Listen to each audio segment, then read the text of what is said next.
Meu nome é Isabela e até alguns meses atrás eu nunca tinha acreditado em histórias de fantasmas ou fenômenos sobrenaturais. Sempre achei que essas coisas eram invenção da cabeça das pessoas, fruto da imaginação ou do medo. Mas depois do que aconteceu na minha casa, mudei completamente de opinião. Moro sozinha numa casa pequena e simples. Comprei essa casa há pouco mais de um ano, depois de muito trabalho e esforço. Ela não era exatamente do jeito que eu sonhava, mas tinha potencial e eu estava feliz em finalmente ter meu espaço. Tudo estava indo bem até que, há uns 3 meses, coisas estranhas começaram a acontecer. Tudo começou de maneira bem sutil. No começo, eram barulhos, sons leves, como passos no andar de cima, que eu ignorava, já que moro em uma casa térrea. Pensava que poderia ser algum vizinho ou apenas o barulho da casa se acomodando. Depois, comecei a ouvir estalos nas paredes, mas ainda não dei muita atenção. Isso continuou por semanas, até que uma noite as coisas começaram a piorar. Eu tinha acabado de deitar para dormir. A casa estava em silêncio, como de costume. De repente ouvi um som muito distinto, como se alguém estivesse arrastando uma cadeira na sala de estar. Meus olhos se abriram instantaneamente. Fiquei deitada por alguns segundos, tentando entender o que poderia ser. Talvez fosse minha imaginação pregando peças em mim, já que eu estava tão cansada, mas o som continuou. Era lento e arrastado, como se algo estivesse se movendo de propósito. Levantei da cama com o coração acelerado e em silêncio fui até a porta do quarto. O corredor estava escuro e o som de arrastar parecia cada vez mais próximo. Peguei o celular e liguei a lanterna.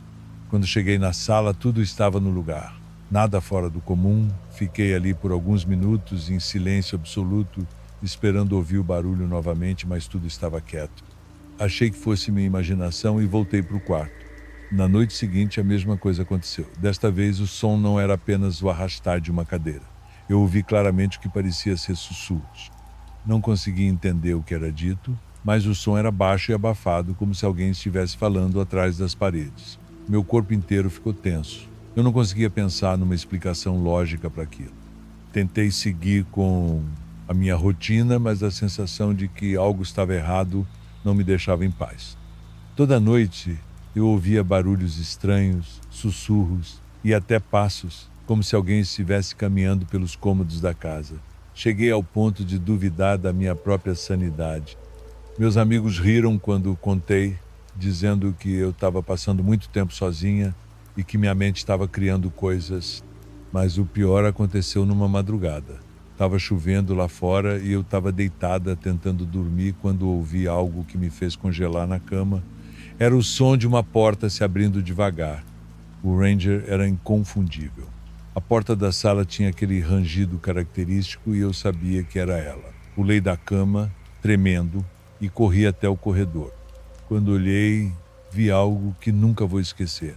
A porta da sala estava realmente entreaberta. Fui até a porta com as pernas tremendo, trancando-a imediatamente. Voltei para o quarto e me tranquei ali dentro. Meu coração estava batendo tão forte que eu mal conseguia respirar. Fiquei acordada até o amanhecer, ouvindo cada pequeno ruído, esperando que algo acontecesse. Nas noites seguintes comecei a perceber outras coisas estranhas. Objetos na casa mudavam de lugar. Uma vez encontrei todas as cadeiras da cozinha viradas de costas para a mesa, como se alguém tivesse movido tudo enquanto eu dormia. Outra vez a televisão ligou sozinha no meio da madrugada, com a tela cheia de estática, como se estivesse tentando sintonizar algo. Esses eventos continuaram por semanas. O medo tomou conta de mim a ponto de eu evitar ficar em casa sozinha à noite. Toda vez que o sol começava a se pôr, a tensão aumentava. Parecia que a casa tinha ganhado vida própria, como se algo estivesse lá, me observando, esperando o momento certo para se revelar. Um dia decidi fazer uma coisa que até então parecia ridícula para mim. Chamei uma amiga que acreditava em coisas espirituais para vir até minha casa. Ela trouxe ervas, velas e começou a rezar. No início eu me senti boba por acreditar que isso poderia funcionar, mas estava desesperada por qualquer tipo de ajuda. Enquanto ela rezava, senti a temperatura da casa cair drasticamente. O ar ficou pesado, quase sufocante. Foi então que ela parou e me olhou, visivelmente perturbada. Tem algo aqui, Isa, ela disse com uma voz baixa, e não quer ir embora. Depois daquele dia, os barulhos diminuíram, mas a sensação de que algo estava me observando nunca me deixou completamente. Eu aprendi a viver com isso, mas nunca consegui ignorar o que vivi naquela casa. Antes de seguir para o próximo relato, quero saber de onde você está assistindo. Comente sua cidade abaixo e eu vou responder a todos que participarem. E claro, não esqueça de se inscrever no canal e ativar o sininho para não perder nenhum vídeo novo. Agora vamos continuar. Boa noite, meu nome é Rafael e moro sozinho num apartamento pequeno em São Paulo. Tudo estava indo bem até algumas semanas atrás. Sempre fui meio cético com essas coisas sobrenaturais, mas o que aconteceu não dá para explicar. Minha mãe havia falecido há poucos meses. Ela era a pessoa mais importante da minha vida, nossa relação sempre foi muito próxima. Quando eu era criança, ela cantava uma música de ninar para mim todas as noites. Aquela melodia tinha um jeito especial de me acalmar. Eu cresci, mas a lembrança dela cantando sempre ficou comigo. Tudo começou numa sexta-feira à noite. Eu tinha acabado de jantar e estava na sala vendo TV, tentando distrair a cabeça dos pensamentos sobre minha mãe. De repente eu ouvi uma música vindo do quarto. Era a melodia que ela cantava para mim quando eu era pequeno. Fiquei confuso, porque não tinha nenhum brinquedo musical ou qualquer coisa parecida. Levantei do sofá e fui até o quarto. Quando abri a porta, a música parou. O cheiro do perfume da minha mãe parecia estar no ar. Olhei em volta, mas não vi nada fora do normal. Fiquei encucado, mas achei que fosse coisa da minha cabeça, resultado do luto. Voltei para a sala e não pensei mais nisso naquela noite. Nos dias seguintes, a música voltou a tocar. Sempre no mesmo horário, sempre a mesma melodia. Comecei a ficar preocupado, mas ainda não contei para ninguém. Achei que as pessoas iam pensar que eu estava ficando maluco ou que era só o luto me afetando. A lembrança da minha mãe cantando era forte demais para ser ignorada, mas eu não queria acreditar que algo sobrenatural estivesse acontecendo. Depois de algumas dessas noites estranhas, minha namorada Júlia veio passar o fim de semana comigo. Ela sabia que eu estava passando por um momento difícil com a morte da minha mãe, mas eu não tinha contado nada sobre a música. Achei que ia parecer loucura demais. Na primeira noite que ela ficou aqui, jantamos juntos e depois fomos ver um filme na sala. Tudo estava normal até que, de repente, a música de ninar começou a tocar de novo. Fiquei paralisado. Júlia franziu a testa e perguntou se eu tinha algum aparelho musical no quarto. Respondi que não, mas sem entrar em detalhes. Rafa, você está ouvindo isso? Ela perguntou, visivelmente confusa. Balancei a cabeça afirmativamente, sem conseguir falar. Ela sugeriu que a gente fosse até o quarto para ver de onde vinha a música. Quando nos levantamos e começamos a andar em direção ao quarto, a música ficou mais alta. A melodia parecia nos guiar. Quando abrimos a porta, a música parou abruptamente, como se tivesse sido cortada no meio. Júlia olhou para mim, assustada. Eu estava tão confuso quanto ela. Você já tinha ouvido isso antes? Perguntou. Respirei fundo e contei tudo, desde a primeira noite em que ouvi a música. Ela me ouviu atentamente, sem me julgar. Foi um alívio compartilhar aquilo com alguém, mas ao mesmo tempo fiquei mais assustado. Se ela também estava ouvindo, significava que eu não estava louco. Decidimos passar a noite na sala, já que a música só tocava quando a gente estava fora do quarto. Fiquei atento, esperando para ver se a melodia voltava. E voltou. Enquanto conversávamos, a música começou a tocar de novo. Dessa vez parecia ainda mais alta, mais insistente. Júlia sugeriu que entrássemos no quarto devagar para ver se conseguíamos descobrir alguma coisa. A música continuava e fomos caminhando lentamente até a porta. Quando cruzamos a entrada, a música parou mais uma vez. Vasculhamos o quarto, procurando qualquer coisa que pudesse estar produzindo aquele som, mas não encontramos nada. Júlia ficou preocupada e insistiu para investigarmos mais a fundo. Eu não sabia o que fazer. Parte de mim queria respostas, mas outra parte tinha medo do que pudesse encontrar. O fato de Júlia também ter ouvido a música me dava certo conforto, mas ao mesmo tempo aumentava o mistério. Decidimos que, no dia seguinte, procuraríamos alguma explicação lógica. Talvez fosse algo relacionado ao apartamento, algo que não havíamos percebido antes. Mas, naquela noite, só queríamos tentar dormir, mesmo com a música pairando na nossa mente. O que quer que fosse, parecia querer nos dizer alguma coisa. No dia seguinte, Júlia e eu estávamos determinados a descobrir a origem daquela música. Começamos a procurar pelo apartamento, revirando cada canto em busca de qualquer coisa que pudesse estar produzindo aquele som. Olhamos atrás dos móveis, dentro dos armários e até desmontamos alguns aparelhos eletrônicos, mas não encontramos nada que explicasse a melodia de ninar.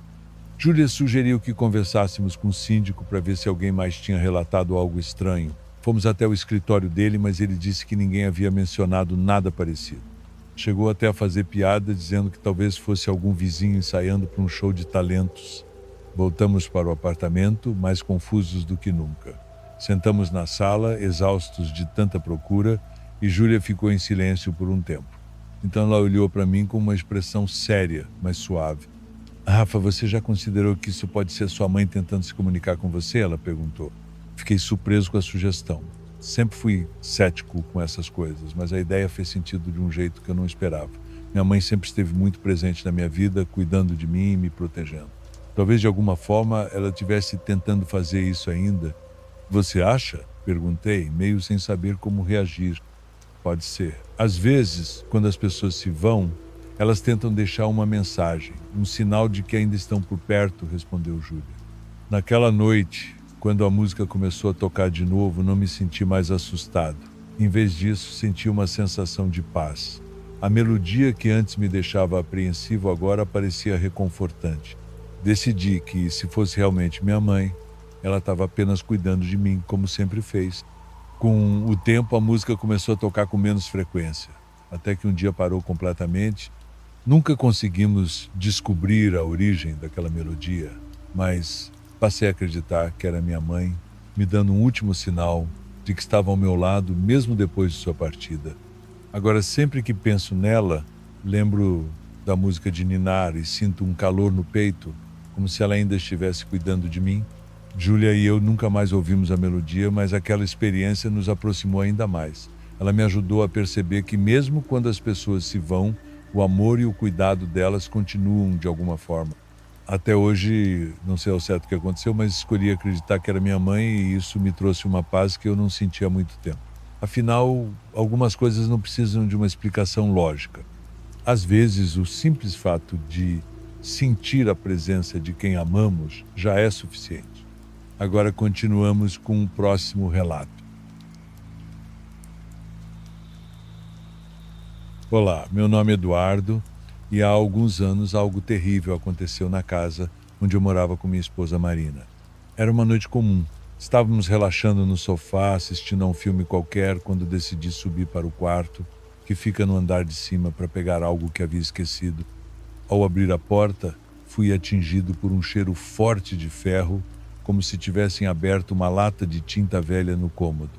A parede ao lado da nossa cama estava diferente. Manchas escuras de sangue fresco escorriam lentamente, como se algo invisível as pintasse ali naquele momento. Meus olhos se arregalaram de horror e eu pisquei várias vezes, na esperança de que aquela visão desaparecesse. Mas o sangue continuava ali, como uma pintura sinistra se formando diante dos meus olhos. Com um nó na garganta, peguei meu celular e tirei várias fotos da parede, cada clique uma tentativa de capturar a realidade perturbadora que eu estava testemunhando. Mas quando olhei as fotos, não havia nenhuma mancha de sangue nelas. Era como se o sangue existisse apenas para mim, um espectro que se esvaía diante da tecnologia. Em um misto de medo e desespero, chamei Marina às pressas. Ela subiu as escadas correndo, preocupada com a urgência em minha voz. Mostrei-lhe a parede, apontando freneticamente as manchas escuras, que pareciam se mover lentamente. Marina me olhou com uma expressão de confusão e preocupação. Ela não viu nada além de uma parede limpa e intacta. Talvez seja estresse, Eduardo, ela murmurou com cautela, colocando uma mão em meu ombro. Você tem trabalhado muito ultimamente. Talvez seja melhor descansar um pouco. Eu queria acreditar nela, queria pensar que tudo não passava de um problema passageiro, mas a visão daquelas manchas de sangue que continuavam a escorrer diante dos meus olhos me fez duvidar da minha própria sanidade naquela noite. Nos dias que se seguiram, tentei ignorar o que vi. Marina continuou insistindo que eu precisava descansar e, no fundo, eu esperava que ela estivesse certa. mas o medo persistia como uma sombra me acompanhando a cada noite. Eu subia as escadas com um frio na espinha, temendo o que poderia encontrar no quarto. Uma semana depois do primeiro incidente, o cheiro de ferro voltou. Estava sozinho em casa. Marina tinha saído para encontrar uma amiga. Subi para o quarto, minhas mãos tremiam de ansiedade. A cena era a mesma, a parede sangrava de novo, mais intensamente desta vez, como se estivesse viva. Dessa vez não apenas tirei fotos, mas gravei um vídeo. Eu falava no vídeo, descrevendo o que estava vendo, tentando capturar cada detalhe, mas ao reproduzi-lo, a parede parecia perfeitamente normal, limpa, como sempre. Não havia sangue, não havia nada. Era como se meu celular estivesse conspirando contra mim, apagando qualquer prova da minha sanidade. O pânico começou a tomar conta de mim. Liguei para meu amigo Lucas, alguém em quem eu sempre podia confiar. Expliquei tudo o que estava acontecendo, desde o cheiro de ferro até as manchas de sangue que só eu conseguia ver. Cara, relaxa, disse ele, tentando me acalmar. Deve ser algum tipo de estresse. Você não acha que está trabalhando demais? Contei a ele sobre o vídeo e as fotos, como nada aparecia quando eu revisava. Ele ficou em silêncio por um momento. Tá, vamos fazer o seguinte, disse Lucas, finalmente. Vou até aí. Se tiver algo, vou ver também e a gente resolve isso juntos. Senão a gente pensa em outra coisa. Quando o Lucas chegou, o cheiro de ferro já estava impregnado no quarto. Ele entrou com cuidado, olhou ao redor e franziu a testa. Tá sentindo isso? Perguntei, minha voz tremendo. Sim, ele respondeu, um pouco hesitante, mas não vejo nada. Apontei para a parede. Para mim, o sangue estava ali, escorrendo, mas Lucas não conseguia ver. Ele tocou a parede e olhou-a de perto. Seca, dura. Acho que você precisa descansar de verdade, cara. Mas como eu podia descansar? Como poderia relaxar, sabendo que algo tão perturbador estava acontecendo em minha própria casa? A presença de Lucas trouxe algum conforto, mas a dúvida e o medo continuaram a me assombrar. Quando Marina voltou, contei a ela sobre a visita de Lucas e como ele também não viu nada. Ela ficou ainda mais preocupada comigo, mas eu sabia que não estava inventando aquilo. Eu sabia que, de alguma forma, aquelas paredes estavam tentando me dizer algo. As semanas seguintes foram um verdadeiro tormento. Cada vez que eu subia para o quarto, era tomado pelo medo de ver novamente o sangue escorrendo pelas paredes. E como um relógio sinistro, o fenômeno continuava acontecendo. O cheiro de ferro se tornava cada vez mais intenso e a visão do sangue era cada vez mais real para mim, mas invisível para todos os outros. Marina, preocupada, sugeriu que eu fosse a um médico, talvez um terapeuta, e apesar da minha resistência inicial, acabei aceitando. O médico me falou sobre estresse, cansaço extremo e até alucinações, mas nada parecia se encaixar com o que eu estava experimentando. Mesmo assim, comecei a seguir as recomendações, tentando descansar mais e reduzir meu ritmo de trabalho. Lucas continuou me visitando frequentemente, sempre disposto a me ajudar e me distrair. Ele nunca viu o sangue, mas sempre acreditou que eu estava passando por algo real, mesmo que ele não pudesse entender. Sua presença era um conforto necessário em meio àquele caos. Curiosamente, com o tempo, as aparições do sangue começaram a diminuir. Não aconteciam com a mesma frequência e intensidade de antes. Cada vez mais eu subia para o quarto e encontrava as paredes limpas. O cheiro de ferro também estava desaparecendo. Era como se aquele fenômeno estranho estivesse lentamente perdendo força, deixando minha vida voltar ao normal. Um dia, ao entrar no quarto, percebi que o cheiro de ferro não estava mais lá. As paredes estavam completamente limpas, sem nenhuma mancha de sangue. Fiquei parado, olhando para a parede, esperando que algo acontecesse, mas nada. Nenhuma gota, nenhuma visão perturbadora. Tudo estava em silêncio e normal. Contei para Marina e Lucas e eles ficaram aliviados. Marina me abraçou, feliz que tudo estava voltando ao normal. Lucas deu um sorriso e disse: "Tá vendo? Era só uma fase. Você vai ficar bem." Mas, no fundo, eu sabia que aquilo não era uma fase comum. Sabia que, de alguma forma, algo muito estranho tinha acontecido na nossa casa. Mesmo com o fim das visões, nunca consegui entender o que realmente aconteceu. Até hoje, quando penso naquela época, sinto um arrepio e uma sensação de mistério não resolvido. A vida voltou ao normal, E com o tempo, as lembranças daquele período ficaram mais distantes. No entanto, o mistério do sangue nas paredes permanece sem solução. Talvez eu nunca descubra o que foi ou porque só eu podia ver. Mas uma coisa é certa, aquelas semanas deixaram uma marca em mim, uma história que sempre será difícil de acreditar, mas impossível de esquecer. Tá gostando dos relatos? Então curta o vídeo e fortaleça o canal. Seu apoio faz toda a diferença. Agora vamos a mais um relato. Tudo começou numa noite que parecia completamente comum. Meus pais tinham saído para jantar, algo que costumavam fazer de vez em quando para aproveitarem um tempo a sós. Então fiquei sozinho em casa com o Joca, nosso vira-lata. Antes de continuar, deixa eu contar um pouco sobre mim. Meu nome é Carlos e isso aconteceu quando eu tinha 16 anos. Sempre fui aquele tipo de adolescente viciado em videogame e música alta. Era tranquilo, mais na minha, mas sem ser antissocial. A gente morava numa casa simples, aconchegante, em um bairro bem calmo. Tinha amigos legais, mas naquela noite preferi ficar jogando, como era de costume. E o Joca, bom, ele era praticamente meu melhor amigo. A gente adotou ele uns 2 anos antes, quando eu e meus pais voltávamos de um passeio. Ele estava na rua magro e sujo, com um olhar tão doce que a gente não teve coragem de deixá-lo ali. Desde então virou parte da família, sempre alegre, brincalhão. Nunca tinha visto o Joca agir estranho, ele era um cachorro calmo e protetor. Mas naquela noite tudo mudou. Eu estava na sala jogando videogame, aproveitando o silêncio da casa. Tinha até pedido uma pizza que estava para chegar a qualquer momento. Do nada o Joca começou a uivar. A princípio achei que ele queria atenção, sabe? Às vezes ele fazia isso quando queria brincar ou ouvia algum barulho lá fora. Mas aquele uivo era diferente. Era um som que eu nunca tinha ouvido antes. Longo, angustiado, como se ele estivesse vendo algo que eu não podia enxergar. Fiquei preocupado, levantei do sofá e fui até ele. Estava parado na porta da cozinha, olhando fixo para algum ponto. Seus olhos arregalados, o corpo tremendo. Tentei acalmá-lo, fazendo carinho, falando baixo, mas ele seguia uivando, com os pelos todos arrepiados. Aquele uivo mexeu comigo. Um arrepio percorreu meu corpo, algo que eu nunca tinha sentido antes. Olhei ao redor, tentando entender o que estava acontecendo. A cozinha estava escura, iluminada só pela luz do corredor, mas não havia nada ali. Joca, o que foi, garoto? Perguntei. Ele respondeu apenas com mais uivos.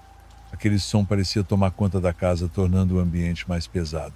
De repente percebi como tudo estava silencioso. Sem o som da TV e do jogo, o uivo dele parecia invadir cada canto.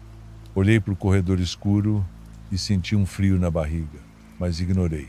Voltei ao meu jogo, tentando esquecer aquele uivo estranho. Abaixei o som, mas ficava olhando o Joca de tempos em tempos. Ele continuava inquieto. A noite demorou a passar. A pizza chegou e o entregador até perguntou se estava tudo bem, porque tinha ouvido o Joca uivando lá de fora. Dei uma desculpa qualquer, dizendo que ele devia estar ouvindo algum outro cachorro, mas eu mesmo não sabia o que estava acontecendo. Depois de comer, tentei assistir um filme, mas não conseguia prestar atenção. O Joca parou de uivar, mas ainda estava agitado, andando de um lado para o outro, sempre de olho na cozinha. Aquela noite comum virou um grande ponto de interrogação e eu nem imaginava que era só o começo. Tentei continuar com minha rotina depois disso. No dia seguinte falei para o meu pai sobre o comportamento do Joca, mas ele disse que era coisa de cachorro, que às vezes eles ficam assim do nada. Tentei acreditar, mas algo dentro de mim não deixava.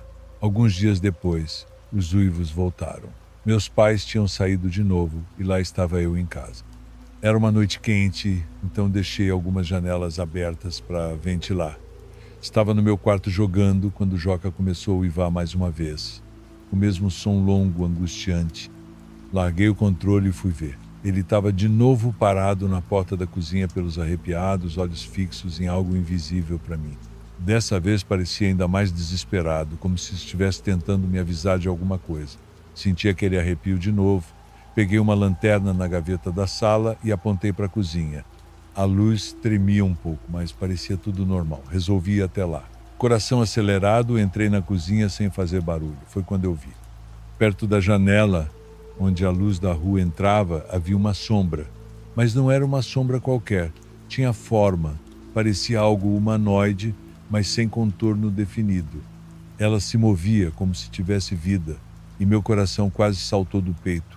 O Joca uivava mais alto e eu não sabia o que fazer. Tentei chamá-lo, mas minha voz falhou. Joca, quieto, falei fraco e ele nem reagiu. A sombra se moveu de novo.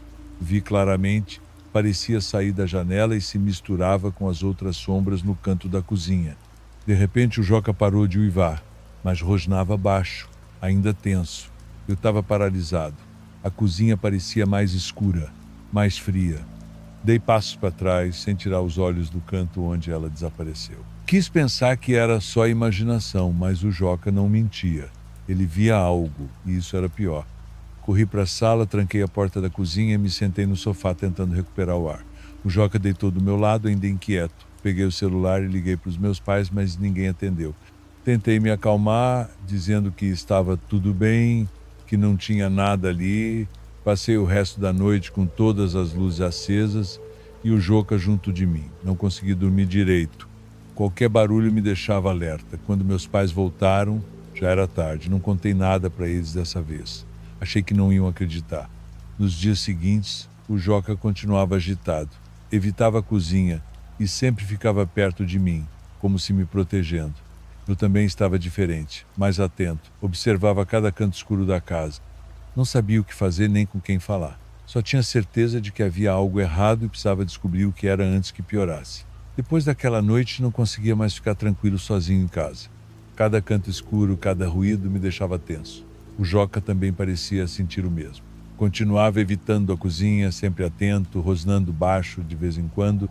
Os dias foram passando e eu tentava voltar ao normal. Evitava ao máximo ficar sozinho, mas às vezes era inevitável. E sempre que ficava era eu e o Joca em alerta. Curiosamente, nada mais aconteceu depois da noite da sombra. O Joca ainda ficava inquieto, às vezes uivava, mas a presença que senti naquele dia nunca mais apareceu. Contei para alguns amigos o que aconteceu. A maioria riu, dizendo que era coisa da minha cabeça. Só o Caio, meu melhor amigo, me levou a sério. Ele sugeriu uma limpeza espiritual.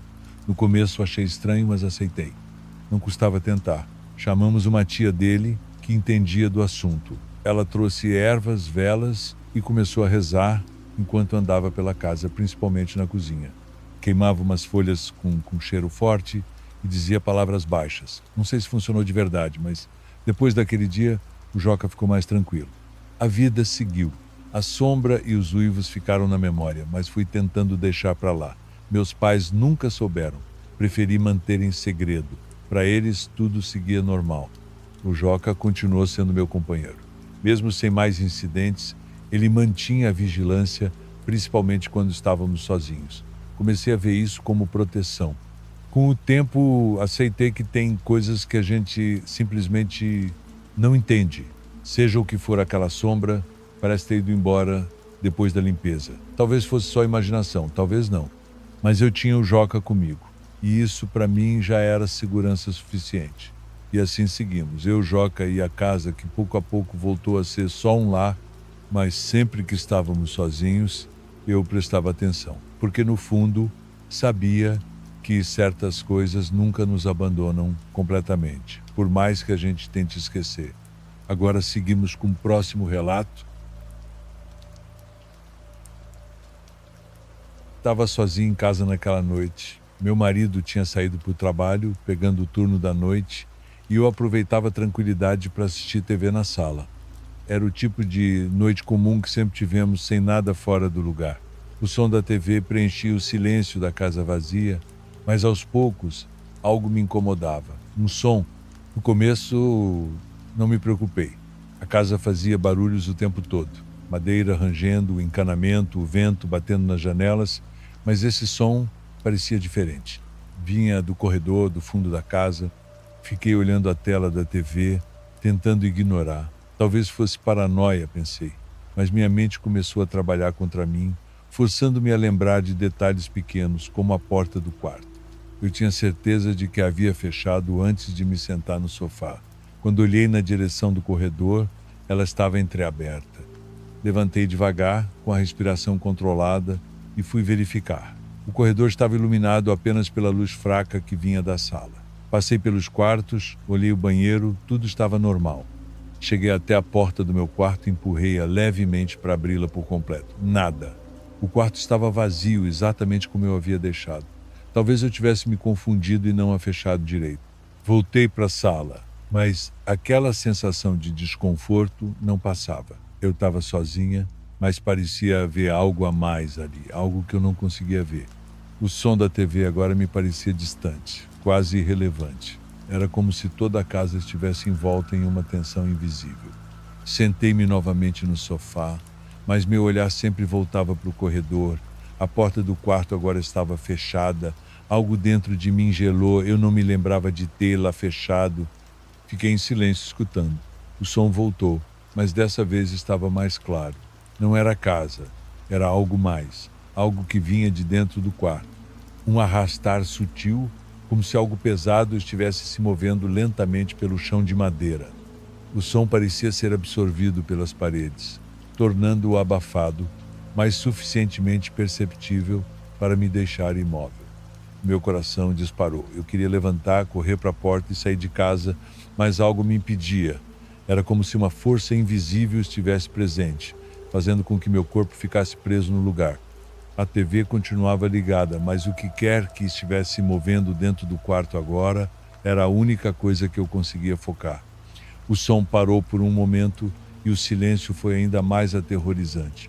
Tentei ouvir melhor, meu corpo tenso. De repente, um estalo. Era o som da maçaneta do quarto girando lentamente, como se alguém estivesse abrindo a porta por dentro. Meu corpo reagiu com um calafrio incontrolável. A maçaneta continuou girando, milímetro por milímetro, até que a porta começou a se abrir. Não havia vento nem correntes de ar, mas a porta se moveu com um ranger suave e eu assisti imóvel, sem sequer conseguir piscar. A porta parou no meio do caminho, deixando uma fresta escura, e foi aí que eu percebi algo. Não era o quarto em si que me assustava, mas o que estava acontecendo ali dentro. Algo havia entrado na minha casa. Eu não sabia o que era, mas tinha certeza de que estava me observando. Cada segundo parecia uma eternidade enquanto eu olhava para a abertura esperando pelo próximo movimento. Subitamente, a porta do quarto se fechou com um baque forte, me fazendo saltar do sofá.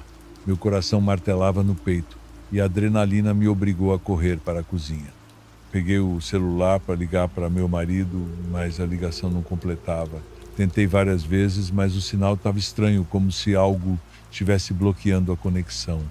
O pânico tomou conta de mim. Estava presa na minha própria casa, sem saber o que fazer. Decidi que não ficaria ali sozinha. Fui até a porta da frente e, com as mãos trêmulas, destranquei-a rapidamente. Abri a porta com força, mas antes de sair ouvi algo que me fez parar. O som de passos lentos e pesados vindo do corredor. Não eram imaginários. Eram reais e estavam cada vez mais próximos. Fechei a porta de novo, me encolhendo no canto da sala, sem saber o que fazer. Os passos pararam exatamente do outro lado da parede, onde ficava o corredor. Tudo ficou quieto de novo, mas o medo se tornou palpável. Cada músculo do meu corpo estava tenso, esperando pela próxima ação daquela presença. Então, com um estrondo, a porta do quarto foi escancarada com brutalidade. Um vento gelado invadiu a casa, fazendo as cortinas balançarem violentamente, mas o que me aterrorizou de verdade foi o som que veio a seguir. Uma voz gutural, distorcida, como se viesse de algo que não deveria existir. Ela não falava palavras, mas fazia sons desconexos, inumanos. Eu não esperei mais. Corri para a porta da frente e saí de casa, sem olhar para trás. Corri pela rua, sem saber para onde estava indo. Só parei quando cheguei à casa de uma vizinha, batendo desesperadamente na porta até que ela me deixasse entrar. Passei o resto da noite ali, esperando o amanhecer. Quando finalmente tive coragem de voltar para casa, meu marido já estava de volta. Ele me encontrou sentada na cama, em silêncio, incapaz de explicar o que tinha acontecido. Naquela manhã tudo estava como eu havia deixado, mas eu sabia que algo havia entrado, algo que não pertence ao nosso mundo, e desde aquela noite, cada vez que meu marido sai para o turno da noite, eu evito ficar sozinha. Por favor, curta e se inscreva se você estiver gostando. Agora vamos continuar. Boa noite, Raul. Meu nome é Fábio e essa história aconteceu há 12 anos, quando eu ainda morava no interior com meus pais e minha irmã mais nova. Nossa cidade era pequena, com ruas de terra, poucas casas e muitas histórias antigas que ninguém sabia dizer se eram verdade ou só lendas para assustar crianças. Mas uma delas sempre me intrigou, a história da velha da ponte. Perto da casa dos meus avós havia uma ponte de madeira antiga que rangia a cada passo. Ela passava sobre um riacho raso e levava até uma casa velha e abandonada que todos diziam estar amaldiçoada. Meu avô sempre nos alertava para não passarmos por ali à noite, mas sendo crianças curiosas, eu e minha irmã nunca resistíamos. Diziam que há muito tempo uma mulher morava naquela casa sozinha. Ninguém sabia ao certo o que aconteceu, mas uma noite ela simplesmente desapareceu. Depois disso, algumas pessoas juravam ter visto uma sombra parada na janela, de luto eterno. Naquela noite, estávamos na casa dos nossos avós para um jantar de família. Como sempre, eu e minha irmã brincávamos no quintal enquanto os adultos conversavam. Lá fora, a noite estava fria e silenciosa até que ouvimos um barulho vindo da direção da ponte. Passos. Minha irmã segurou meu braço. Olhamos na direção da casa velha e vimos uma luz fraca vinda da janela do andar de cima. Era impossível não haver eletricidade naquele lugar, mas o pior ainda estava por vir. Uma figura surgiu na janela, uma mulher vestida de preto, os cabelos brancos desgrenhados caindo sobre o rosto. Ela ficou parada ali, olhando diretamente para nós. Corremos para dentro, trancamos a porta e contamos tudo para nossos pais e avós. Meu avô ficou sério. Vocês passaram na ponte hoje? Negamos com a cabeça, mas ele parecia preocupado. Disse que há tempos ninguém falava mais da velha da casa, mas que alguns juravam que, quando alguém cruzava a ponte ao entardecer, via a mulher observando. Aquela foi a última vez que nos aproximamos daquele lugar. No dia seguinte, passamos por lá de carro e a casa parecia como sempre, velha, vazia, sem sinais de vida.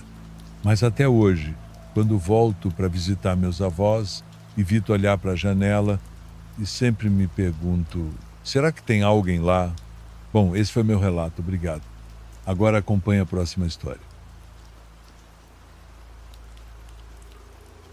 Gostaria de compartilhar esse relato que aconteceu comigo, que foi algo muito bizarro e assustador. Meu nome é Henrique e há 13 anos eu trabalhava como vigia noturno em um pequeno estacionamento no centro de Vila Velha, Espírito Santo. Era um serviço tranquilo na maior parte do tempo, mas as madrugadas sempre traziam um ar diferente, um silêncio opressor que fazia com que até o menor dos sons parecesse ensurdecedor. Numa noite chuvosa de junho de 2012, algo aconteceu que até hoje me faz questionar a realidade. A chuva castigava o asfalto e eu estava dentro da pequena guarita, ouvindo o som das gotas batendo na cobertura de metal.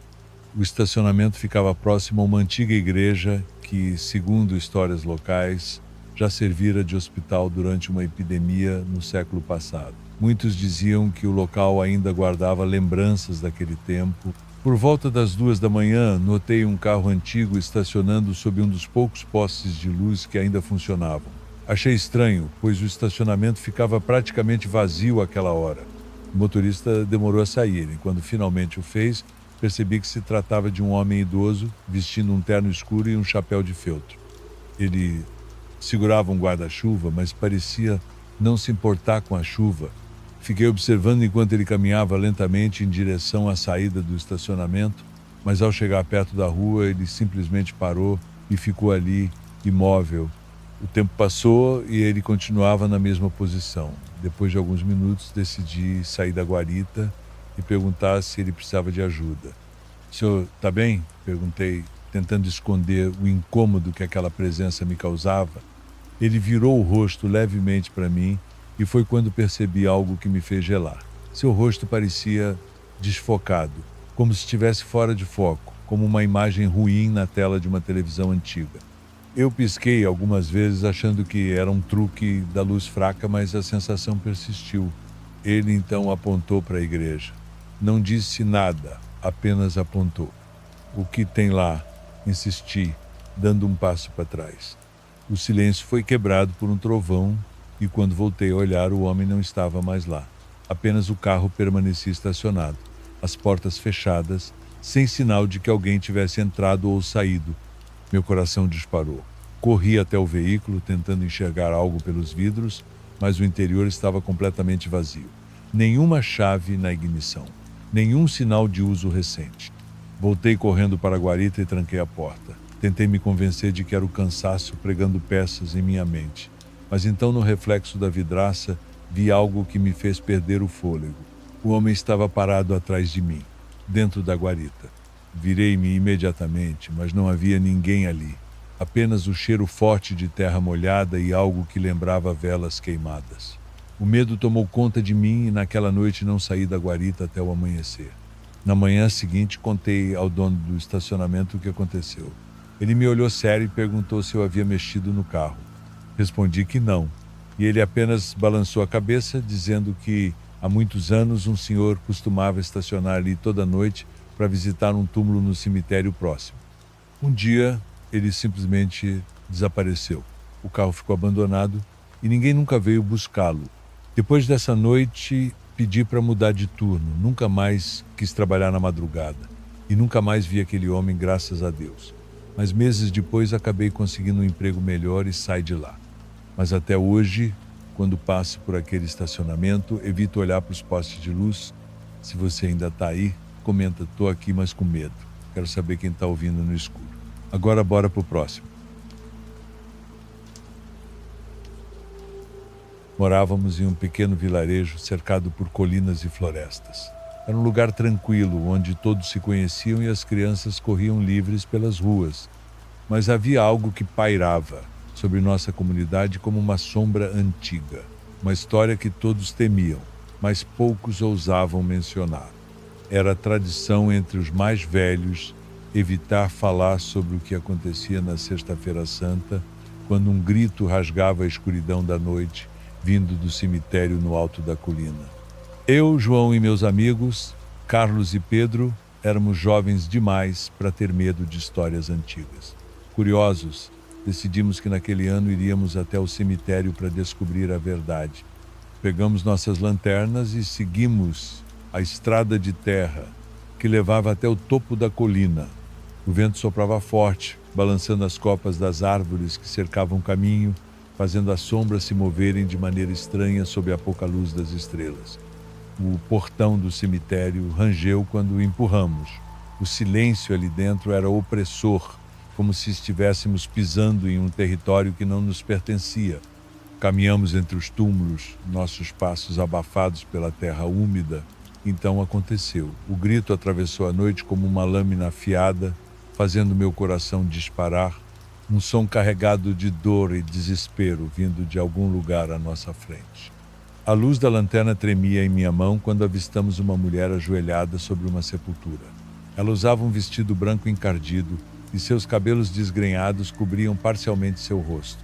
Chorava de um jeito angustiante, como se estivesse presa num sofrimento sem fim. Nenhum de nós teve coragem de se aproximar no início, mas então Carlos sussurrou: "Tá vendo isso?" Ele apontava para o chão ao lado dela. A terra estava revirada como se algo tivesse sido recentemente desenterrado. Pedro deu um passo à frente e nesse instante a mulher ergueu o rosto. O que vi naquela noite nunca me deixou. Seus olhos eram opacos, sem qualquer traço de vida. Sua boca se abriu, mas nenhum som saiu. Em um piscar de olhos, ela não estava mais lá. A sepultura diante de nós agora parecia intacta, como se nunca tivesse sido tocada. Ficamos paralisados, sentindo um peso no ar, como se algo invisível nos observasse de perto. Corremos de volta para o vilarejo sem olhar para trás. Tentamos contar o que vimos, mas os adultos nos disseram que era a nossa imaginação, que a escuridão e o medo nos pregaram uma peça, só que nós sabíamos a verdade. Algo no cemitério não pertencia a este mundo. No ano seguinte, Pedro foi o primeiro a partir. Dirigia para casa quando perdeu o controle do carro e bateu violentamente contra uma árvore. Um detalhe que nunca contei a ninguém: seu acidente aconteceu exatamente na data em que fomos ao cemitério. Um ano depois, Carlos se afogou na lagoa. Era um excelente nadador, mas algo o puxou para baixo. Disseram os que estavam lá. Mas um ano se passou e agora sou o único que restou. Nos últimos dias venho ouvindo coisas à noite. Passos fracos no corredor. Um choro abafado vindo do lado de fora da casa. Já tranquei todas as portas e janelas, mas isso não faz diferença. Hoje é o dia, a data em que tudo começou. Sei que quando a noite cair, o grito virá novamente. E desta vez será por mim. Vamos continuar com a próxima história. Em 2018, eu estava trabalhando como segurança noturno em um prédio antigo no centro da cidade.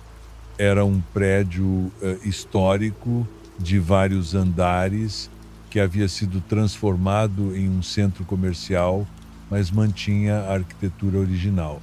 Eu estava responsável por garantir que o local estivesse seguro à noite, principalmente porque o prédio ficava vazio depois de fechar as lojas. Eu sempre começava o turno por volta das 10 da noite e o prédio já estava deserto. O único som que se ouvia era o eco dos meus passos pelos corredores vazios.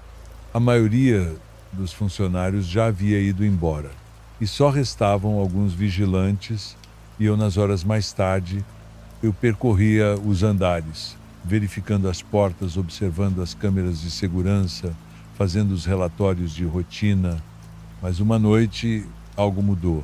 Era por volta de 2 da manhã, eu estava no andar térreo, passando por um corredor estreito, próximo às escadas que levavam ao segundo andar. As escadas, como o resto do prédio, eram antigas, com degraus de madeira que rangiam a cada passo.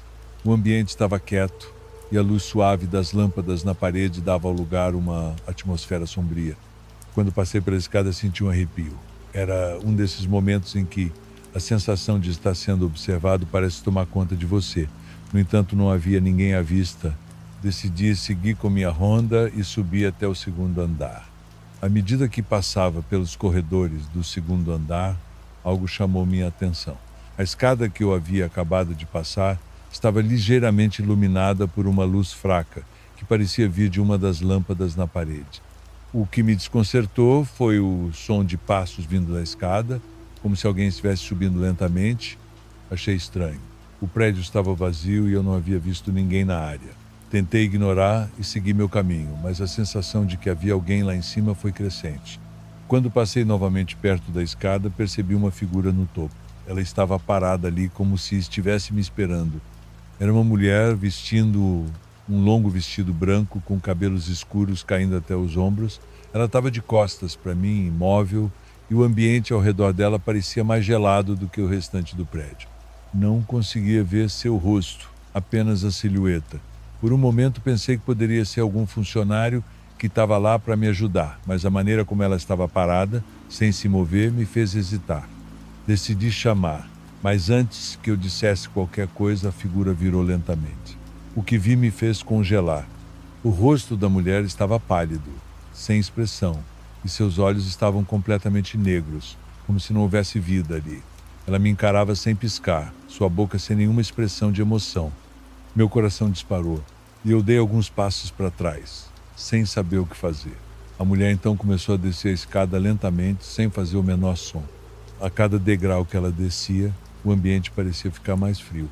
Eu estava paralisado, olhando fixamente para ela, sem conseguir me mover. Quando ela chegou ao último degrau, ela se aproximou lentamente e uma sensação de opressão tomou conta de mim. O ar parecia ficar mais pesado.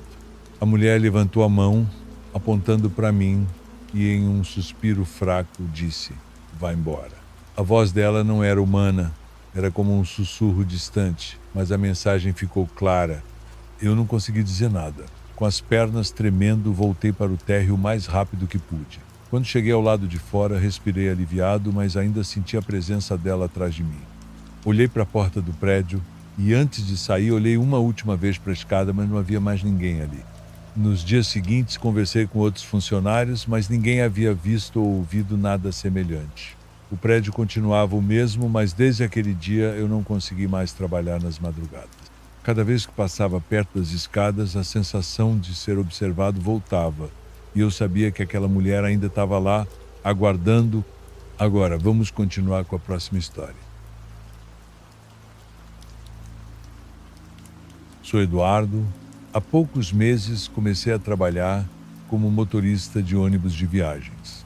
Geralmente as viagens são longas entre cidades distantes do Brasil e costumo trabalhar com um colega, o Jurandir, revezando a direção para podermos descansar. Numa dessas viagens, saímos de São Paulo com destino a Belém, uma viagem que costuma durar entre 2 a 3 dias. O ônibus era confortável, com poltronas reclináveis e espaço suficiente para os passageiros se acomodarem. Além disso, tinha ar-condicionado e banheiros limpos, pois é essencial para uma viagem longa. Iniciamos a viagem no início da noite com o Jurandir ao volante enquanto eu descansava na cabine de descanso reservada para os motoristas. Assim poderíamos revezar a direção sem precisar parar para descansar. Tudo parecia normal, fomos avançando pelas estradas, parando em pontos estratégicos para os passageiros esticarem as pernas, irem ao banheiro ou tomarem um lanche. Alguns passageiros saíam para fumar um cigarro ou apenas respirar ar fresco. No começo, a viagem seguiu sem problemas. O ônibus estava tranquilo, com apenas o som do motor e da estrada ao nosso redor. Na cabine de descanso, tentei aproveitar o tempo para dormir um pouco. No segundo dia da viagem, era a minha vez de dirigir. Jurandir estava descansando e eu estava ao volante. A viagem continuava sem problemas, com paradas programadas para os passageiros se esticarem e irem ao banheiro. Estávamos numa estrada deserta, passando por um trecho mais afastado das cidades. O ambiente era calmo, com pouca iluminação nas proximidades e uma sensação de isolamento. Eu tentava me manter alerta, atento à estrada e ao que acontecia ao meu redor. De repente percebi algo estranho. O som do motor do ônibus e das rodas no asfalto começou a desaparecer gradualmente. Achei que pudesse ser algum problema no ônibus, mas logo percebi que o silêncio era total. Era como se todos os sons tivessem sido sugados do ambiente. Aquilo me deixou inquieto. Nunca tinha vivido uma experiência assim em meus anos de estrada. Olhei pelo espelho retrovisor para ver se os passageiros estavam notando alguma coisa, mas eles pareciam estar dormindo ou distraídos com seus próprios pensamentos. Então, algo ainda mais estranho aconteceu. Comecei a ouvir risadas distantes e ecoantes ao redor do ônibus. Pareciam risadas de crianças, mas havia algo sombrio e perturbador nelas. As risadas vinham de todas as direções, mas não havia ninguém na estrada além de nós. Fiquei cada vez mais nervoso, tentando entender o que estava acontecendo. As risadas continuavam se misturando ao silêncio absoluto. O ambiente estava cada vez mais tenso e eu não sabia como lidar com aquela situação. As risadas continuaram por um tempo, deixando-me cada vez mais preocupado. Tentei manter o foco na estrada, mas aquela sensação de medo e desconforto era constante. Estava ansioso para chegar a uma parada para poder verificar o ônibus e tentar entender o que estava acontecendo. As risadas distantes continuavam ecoando ao redor do ônibus, deixando-me tenso e apreensivo. Eu tentava me manter focado na estrada, mas era difícil ignorar aquelas vozes perturbadoras. De repente, a situação ficou ainda mais estranha. Ouvi uma risada bem perto de mim, como se estivesse dentro do ônibus. O som era agudo e assustador, me pegando de surpresa. Imediatamente olhei pelo retrovisor, tentando localizar a origem da risada. Foi quando vi uma cena que me deixou completamente paralisado. Uma criança com aparência sinistra estava sentada na poltrona, bem atrás de mim, rindo de forma perturbadora. A criança tinha uma pele pálida e os olhos fundos, quase negros. Seu sorriso parecia demoníaco, revelando dentes afiados. Ela me encarava pelo espelho, e a sensação de mal-estar aumentou ainda mais ao ver aquela cena. Quase perdi o controle do ônibus, minha mão tremeu no volante e precisei respirar fundo para me concentrar. Não podia deixar os passageiros em perigo por causa do que estava acontecendo. Quando voltei a olhar para o espelho, a criança sinistra havia sumido. Não havia sinal dela em lugar nenhum do ônibus. Fiquei em dúvida se realmente a tinha visto ou se tudo não passava de uma ilusão. Apesar de não encontrar mais a criança, o medo e a inquietação permaneceram. Continuei dirigindo, tentando entender o que havia acabado de acontecer. Assim que a risada perturbadora sumiu, o som do motor e das rodas voltaram ao normal. Senti um alívio imediato. As risadas tinham desaparecido e o silêncio absoluto foi substituído pelo ruído familiar do ônibus em movimento. Segui dirigindo com cuidado, ainda abalado pelo que tinha visto e ouvido. Estava ansioso para chegar à próxima parada e trocar de lugar com Jurandir, que estava descansando na cabine. Quando finalmente parei o ônibus na parada, chamei o Jurandir para me substituir. Eu estava inquieto com o que havia acontecido, então contei tudo para ele. Falei sobre o silêncio na estrada, as risadas distantes e a aparição da criança sinistra no ônibus. Ele me ouviu com atenção, mas não pareceu surpreso. Ele disse que muitos motoristas têm histórias de experiências estranhas durante viagens noturnas, especialmente em estradas mais isoladas. Segundo ele, encontros com figuras misteriosas ou eventos inexplicáveis são quase uma tradição para os motoristas.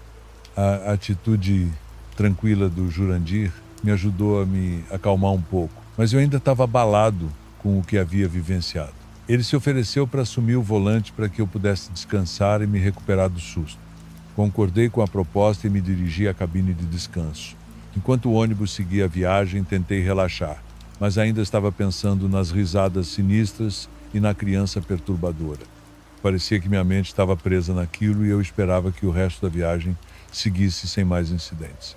Ainda assim, eu sabia que essas experiências assustadoras fazem parte do trabalho nas estradas noturnas.